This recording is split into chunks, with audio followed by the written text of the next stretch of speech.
Yeah, no, but yeah, man. Oh no, that's That's how that one amazing. went. So from that, yeah, to kids, like what happened in between that? Like what was the process? Was kids already written up, or did that just come directly afterwards? Did you take a bit of a break? Yeah, no, obviously true. You know what I'm saying? Bare life shit happened in it in Yeah, between all of that still. So man just had to piece my life back together in between that still, and man was just going through that, and you know what I'm saying, moved to London and all of that, and had to start finding my own place and shit like that. So I was just going through normal life shit still, yeah, just patterning up. But then obviously when I found my place and I settled down, that was in Tottenham that started living. I was thinking, bro, it's time for a new film still. right. I remember I wrote Kids like early, started writing that. So I released Scopolamine like 017, like early 017, but I made it in 016. But you know what I'm saying, it took long to come out again just because man was going through mad life shit. And then I started writing Kids. I remember I started writing Kids early 18, like around my birthday times, around February. And I wrote the fight scene in it. And that was like the first 11 pages. And then I got stuck. And then, you know what I'm saying, I was just working, going through life again. And then I didn't finish it, bro, till like November, December, like 2018. So basically, the whole year, I wrote it in the first 11 pages at the start of the year.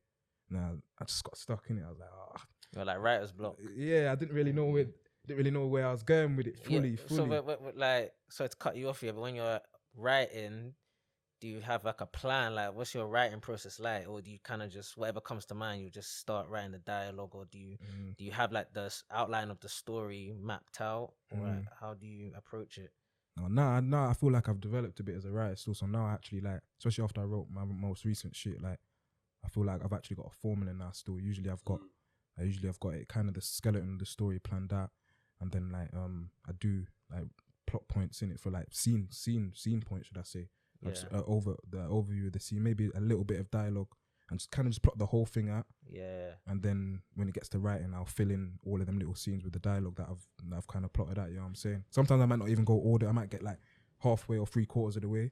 But yeah, I made sure I've kind of got it out now. That's my new formula still. But before, with Kids, I didn't really have a formula at the time. I just remember that there's 3 youths in it, and they do something mad in the beginning.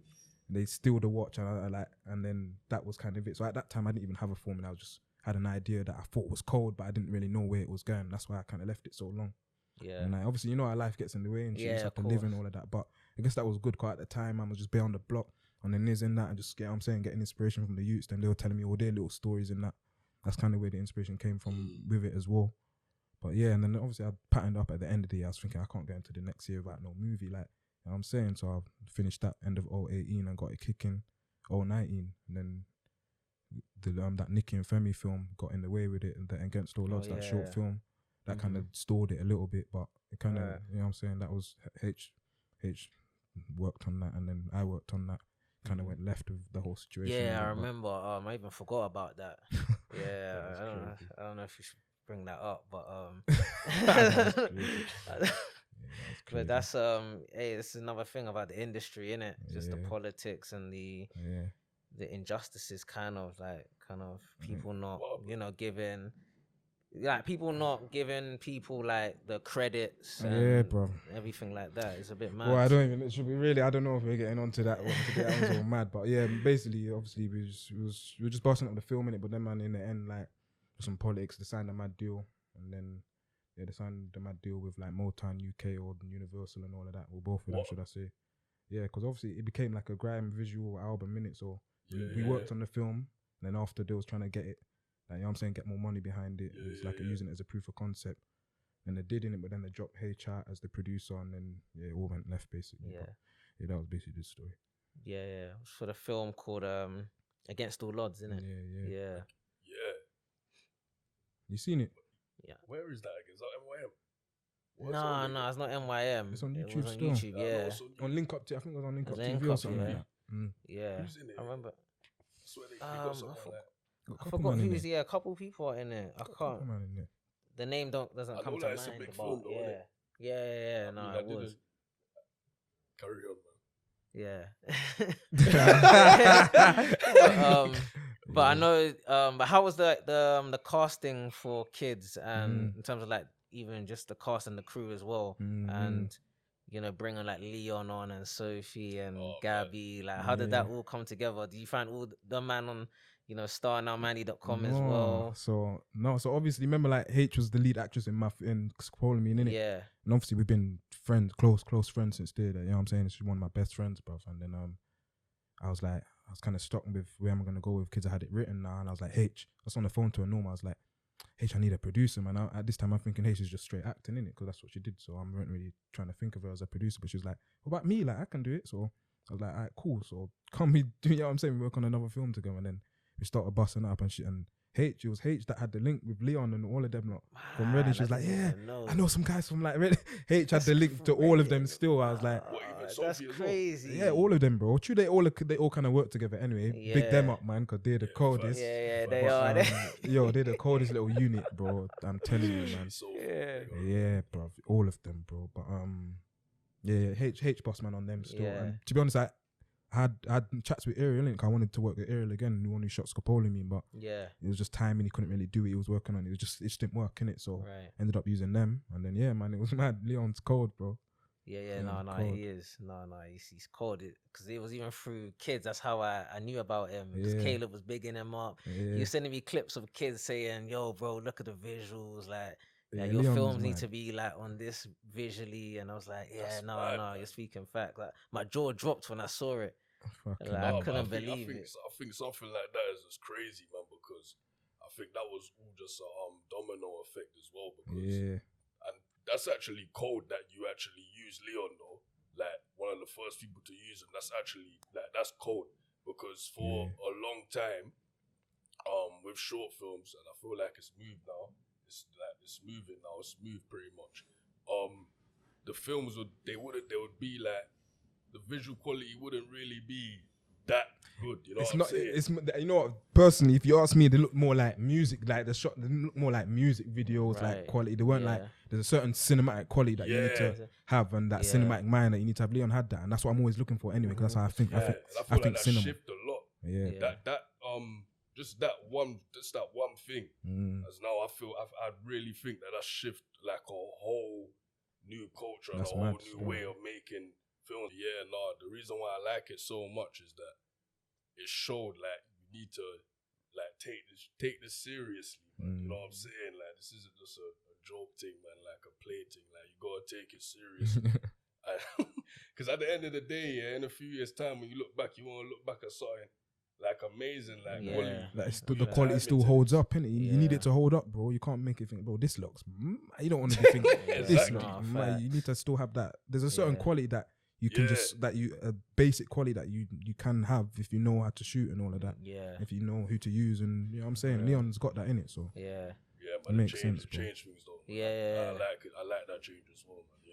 Yeah, because that cinematic cinematography, bro. It's like it's more like lenses, shot composition, from all of that, movement, all of that color grading as well. All of that adds to it. So yeah, so many elements to make it look striking, like it's a film that you could just see at the cinema. I can imagine though, man, because I can imagine like the moment that that Cloud sent you those images, the way your jaw must have dropped, because it's so like the quality is just so much higher than anything that's really been seen before.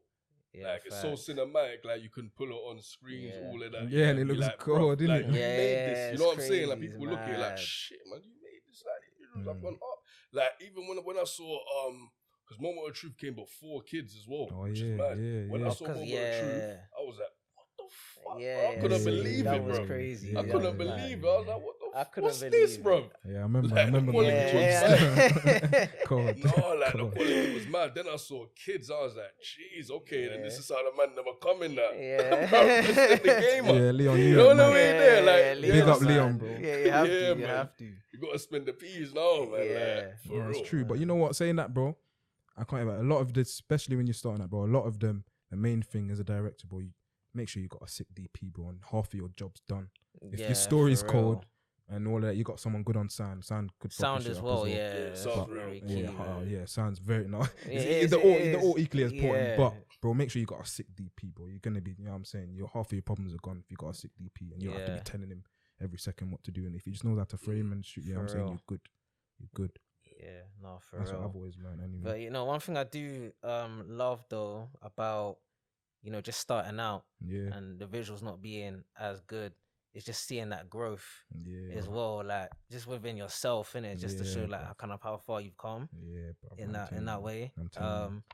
Because like, people be telling me all the time, like, oh yeah, I've seen the growth and the progression, and Yeah, fam. it's good to know that, because it's good to know that you've been improving, you've been growing as a filmmaker as well, innit? Bro, so it's a lot. There's, you know what I'm saying? You realize when you look back on your older shit, like, right, there's a lot that you could have done better. You know what I'm saying? There's basically there's always ways to improve in this, bro. Trust me. Yeah, for real. I feel like once you get like that's when you kind of get your style and you kind of got your team and crew and they know how to shoot and all of that. I think once you're patterning that aspect, I feel like then it becomes about story and all of that, bro. Like, right, it becomes about story, and then because you can have all of that shit that looks cold, but then if the story is weak, it kind of still brings it down. Yeah, you know what I'm saying, it's still it's still one of them. So it's a hard craft, but you have to have everything. You have to have everything patterned, bro. No, for real. But like, how important was it to cast for kids as well? Because I know you got Caleb on there and Faisal. And what's his name? Tyrone? Tyrese, sorry. So I'm Tyrese, yeah. Sorry, I was trying to Tyrone the other day, but it's Tyrese. But how was that process? Faisal did touch a bit about it on the last podcast episode, but just from your perspective, could you kind of talk a bit more about that? Yeah, no, that was a mad casting time still. I remember fucking me and H and one of my other brothers was there with it, but we just wanted to make sure that we had youths that kind of, you know what I'm saying, that kind of understand. I can just understand the roads, innit? But at the same time, it was important, bro, that we had youths who are actually actors, bro. Cause I learned from my uni film, innit? Cause that was kind of like a hood flick as well.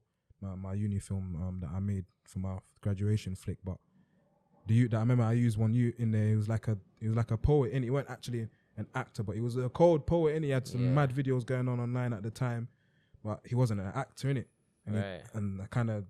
Basically, I just kind of, you know what I'm saying, I saw the difference in someone who knows how to act and someone who's don't know the craft, innit? Right. So I made sure this time that, bro, I need to have youths who actually really want to act, but at the same time, still kind of understand the roads and that. And yeah, bro, I interviewed Lambs, or I had auditions for quite a few youths still, especially for the main Faisals role still. But when Faisal come in, bro, we knew from the beginning. Yeah, bro. He was telling us. We knew from the beginning. He knew what was going on. And Ty had that pattern, and Caleb same way as well. Like, you know what it is with Caleb? Caleb just had the look that I wanted from the top, so I kind of know. Yeah, bro. He had the look that I wanted. I even DM'd him like directly, bro. Like, I was like, bro, I want you in this still. Like, that was straight for Caleb. And then Ty and Faisal, them man came in, and I knew it was them straight away. Basically, there was a couple of youths that I had in there. There was no, I can't even, like, we met some mad youths, mad talent. Kids coming through, like actual little kids for what's his name? Have I forgotten the name of the actual kid in the film? But anyway, his real name's Cairo. When Cairo came in, the little kid who sees his uncle get stabbed, he was mad as well. Still, like, you could tell that he kind of knew he understood it as well. Yeah. Like, but at the same time, I do cast, which I've kind of learned about. Casting off looks is very dangerous because you can cast off someone who they look perfect, and then when it gets to it, I feel like I had that a bit on Scopolamine.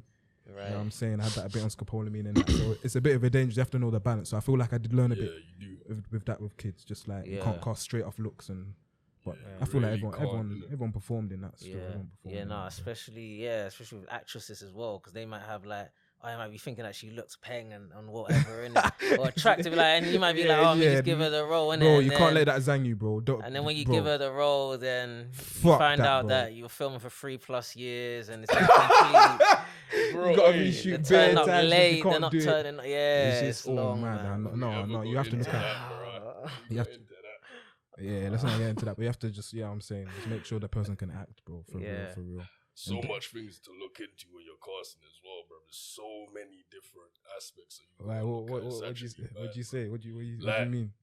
You got but the thing is, there's another thing as well. There's another aspect which is obviously difficult, which is what like P Rose is referring to, isn't it? Like the reliability of the person.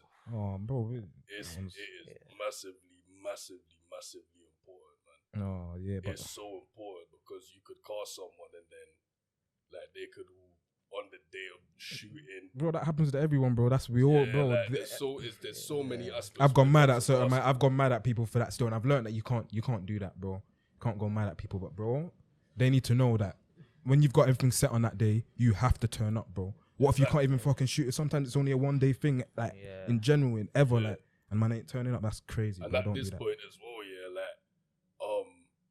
as we know now, like when it comes to these shoots, it's not free no more. Like, you know what I'm saying? Every day is money. It's costing money. Everyone's gotta be on point. It's costing money, bro. Everyone's gotta be on point, man, because it's costing P now. So, like, man, you gotta just make sure everyone's on point, man. You gotta just, man, do that interview process. That's what I'm saying, bro. That casting process is just making, even besides like people acting, knowing how they act and whatever. It's just, I always make sure that I chat to all the actors like individually just to see where they're at and make sure we've actually got a rapport and a connection, bro. Because that one's important, bro. You just need to know how serious they are. That one's one of my main things. Because I've learned from all my previous films, bro. Man's shot like 3 films before Kids. Like, you know how many people have dropped out on, man? Like, especially them uni times there on the day. Like, man's been through it. That's something that just happens to all of us, which I've learned. That happens to everyone, bro. You're always gonna get, always gonna get an unserious actor. It's sad, but it's, like, then again, you just deal with it. Like, it's never gonna just be smooth sailing. That's normal. It's never. That's never. normal. It's not gonna happen. There's always gonna be something that just pops something up funny style. You can't avoid it. But that's why you have to know who you're casting. serious. Like, we shouldn't be making those mistakes now. Like, we should only be hiring people who are serious, innit? Absolutely. And another thing as well, man, the most important thing, which obviously you learn, man, organization is so important. Oh yeah. So important, man. Way ahead of time. Yeah. That's a lot. But that's why it's hard to do everything. That's why you do need it. Like, you kind of do need a producer or someone like that, or an AD who, if you're doing all the writing and directing, but you can't do everything, bro. No, you really can't though, man. Like, especially you can still, but like you at least need someone to like bounce off of, bounce kind of different 100%. ideas of like, how are we gonna actually do this? Bro. How are we doing this? How are we, you know what I'm saying? Like, setting deadlines and that. All of that type of logistics, everything, bro. Like, and my mind ain't really. That's why I definitely do need a producer, because my mind's usually just on the creative side. You know what I'm saying? How the shit's gonna look, what these lot need to be doing in that, and location wise, I probably know what's going on. But logistics and having everyone, what time everyone need to be. You need to come at this time. You can come here. That's so long. I need someone else to do that, man. It's a bit mad. I've done it before, but it's too much to do. Like, when you're doing everything else, bro. It's a lot. But anyway, if you do get it done, bro, big ups, bro, because it's not easy. Yeah, for real. It's always been a challenge to juggle all those things, because you want to focus on just the directing side, but now you have to focus on all these other things, and you might miss on this wasn't a good take, but because you were looking at the camera and you were looking at all these things, and you didn't have trust in that's why I'm saying, like, especially to have someone who you know you can trust on the camera, bro. So just take that pressure off you still. Right. That one's big still, but I get you, man. I feel like you've been busting it up though, like.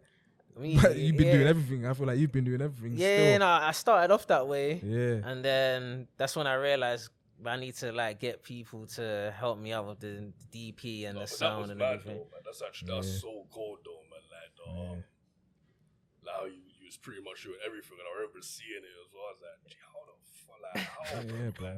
Remember I was talking about Sister Sweets and that thing there, bro. I see you like busting the camera and all of that. I'm like, and you have the mic on it. The mic, the mic on the top as well for the mic.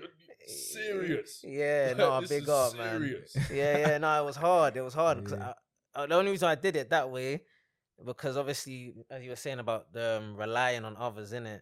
So I just had to kind of just do everything myself just to start out. No, you do, bro. You have to do. At that time, nobody had nothing to believe in it because I was just starting out, innit? But obviously, as I started to build up my catalog, my portfolio, then that's how Leon, he saw the work and was like, no, I'm on this. You know what I'm saying? So it's from there, that's where like people were jumping on board. But early days, just to get started, you have to kind of do certain things yourself. That's, that's just my path.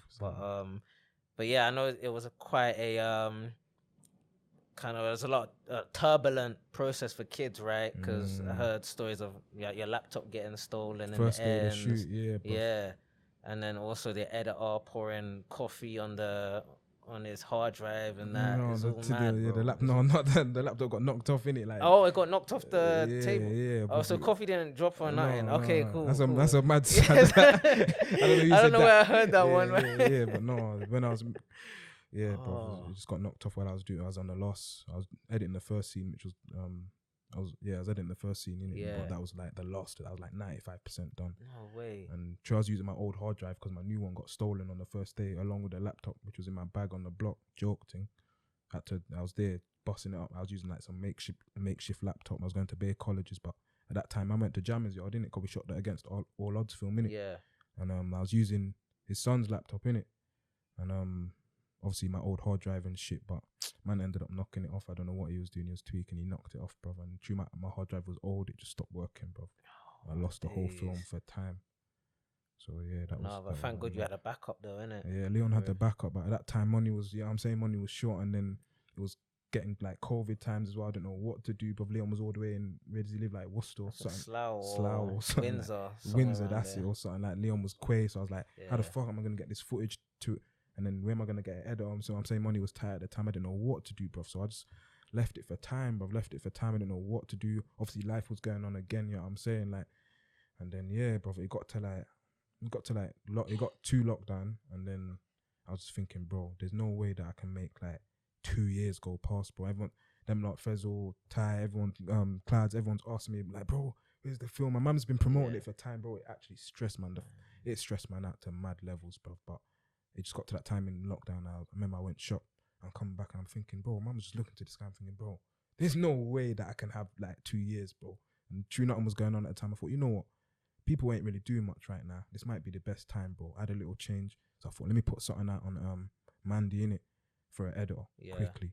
And Leon said man could get the footage, like man could get it, or Addison Lee or something like that. So I was like, alright, cool. That's what I'm gonna have to do. So I found the editor, brother, and I found Kyle, innit. Kyle's like worked on some like Call the Midwife. Is a freelance BBC editor, innit. But obviously, bare editors came. But I feel like at that time, true, bare people was out of work. Was looking for work. That's true. It kind of helped, man. Basically everyone in the world needed a change. Yeah, but no one was working, bro. Like especially people in the industry, because we couldn't go out. So yeah, bro, man got Kyle, and I interviewed a few editors still, but I needed to make sure, as we said, someone who understood the story and kind of fucked with it and just took it seriously, innit? Yeah. And Kyle did, and he was like, yeah, man, no, Kyle was cold. And when I seen the first edit for Kids, bro, when he sent it man back, bro, man nearly cried, but I was thinking, what the fuck? I can't believe he patterned it like that, bro. He made it look crazy, bro. But yeah, Kyle patterned it. I basically Addison Lee the hard drive, that the backup footage that he had. So we got it from Leon's yard to Kyle's yard, and Kyle just got to work, bro. And then it was lockdown, innit? And Kyle lives in like Huddersfield or somewhere. So he lives up north as well. Like he's not even from London, bro. So he slapped the hard drive in a cab. Yeah, but Addison Lead it from Leon's crazy got it to Kyle's yard, and this is what everyone. He's not even in London, bro. That was a mad one. So yeah, and then Kyle, once he got it, he was ready to go, bro. He's a serious editor. He was ready to go, and then yeah, brother, it was through emails, bro. Man's getting this movie done through emails. I remember that summer, man was just logged off, like block parties and shit were going on. Man was just focused on making this film, bro. Like, trust me, like, there's a lot of distractions. Yeah. But at the same time, I was just fucked up. I'm thinking, everyone's asking me where this film is, bro. So I thought, fuck it, I just need to get it done, bro. And yeah, I can't even believe man got it done through emails, bro. Like, Kyle's sending man timestamps, and he's sending me like what is done, and then he's gonna send it back to me. I'm gonna have to watch it. I'm gonna have to put like, alright, cool. At 2 minutes, 47 seconds, can you change this part? Man did it all through email, bro. That was mad. It was mad that man got the edit done, but yeah, he patterned it in the end. Wow. Well, it ended up being a blessing in disguise, innit? In the end, fully. Kids eventually came out, and then look at it, it's on 1.5 million 1.5 views. and I have to give a round of applause on that, man. Bare love, bro. Trust me. That's incredible, bare man. love, I'll say that's probably one of the only short films I've seen on YouTube that's deserving of those views still. Yeah, I appreciate it, bro. Trust me, man. No, bare love from that one. That one was, the reaction was mad, bro. But man was so like tired and stressed out, bro. I couldn't even like promote it enough. I had to do the week thing, and I just had to log off, bro, because it put me through so much, bro. I just had to get it out and kind of just forget about it, because having a film on your mind for 2 years, it's long, bro. Like, I've never had a film on man's head for that. I haven't, you know what I'm saying? I usually just make it, and you know what I'm saying? I get it out. That was mad, bro. That was mad still. Trust me, it stressed man out to the max, but. And even the Ronan Bennett thing, it's only after big up Ronan as well, bro. Oh, yeah. Fucking hell, like. Yeah, the writer of Top Boy, innit? Yeah, bro, like, big up Ronan, man. Because if it weren't for him, it's still, even though I got the edit done, it still took another 6 months to come out, bro. Yeah. Because of the sound, innit? I wanted to get it, like, scored and that properly, but I met Ronan's cousin. Ronan invited man to his yard, like, the year before, like, ran me and H to his yard. We went to his yard, it was mad. He was trying to get on Top Boy, innit? But obviously it didn't work out in the end, but he rated us anyway. Like, we just went to his yard. which was mad. I'm just sitting in the conservatory, and then it was